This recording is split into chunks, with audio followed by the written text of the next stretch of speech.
हे दुर्दैवी आहे. जे काय होतंय ते फक्त राजकारणासाठी केलं जातंय. हे अतिशय वाईट आहे. कोणी कायदा आणि सुव्यवस्था बिघडवेल अशी परिस्थिती निर्माण करू नये हे ठीक आहे. आंदोलनालाच बंदी आणणं प्रश्न हा आहे. आधी एक आंदोलन झालं ते का नाही रोखलं तुम्ही? हे मुद्दामून केलं जाते. निवडणुका डोळ्यासमोर ठेवून मराठी वाद पेटवण्याचा प्रयत्न आहे.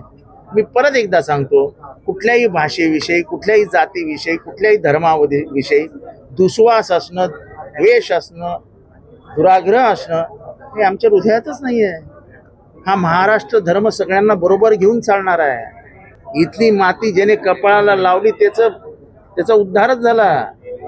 आम्ही काय निशिकांत दुबेची वाक्य ना उच्चारणार. जो काय निशिकांत दुबे बोलला, अरे महाराष्ट्राने अख्ख्या भारताला पोचलेला भारत आहे यार. महाराष्ट्राने अख्ख्या भारताला पोचलंय. इन्कम टॅक्स, GDP, ते बजाज असो, टाटा असो, बिर्ला असो, गोदरेज असो, की अगदी अडाणी असो नाही तर अंबानी असो, त्यांना या मातीने मोठं केलं. या मातीने त्यांनी ना जात बघितली, ना पात बघितलं, ना पंथ बघितला. या महाराष्ट्राने सगळ्याला मोठं केलं. तुम्ही आज आम्हाला सांगता तुम्ही आमच्या पैशावर जगता म्हणून? अरे आमच्या पैशावरती अख्खा भारत जगला असं आम्ही म्हणणार नाही.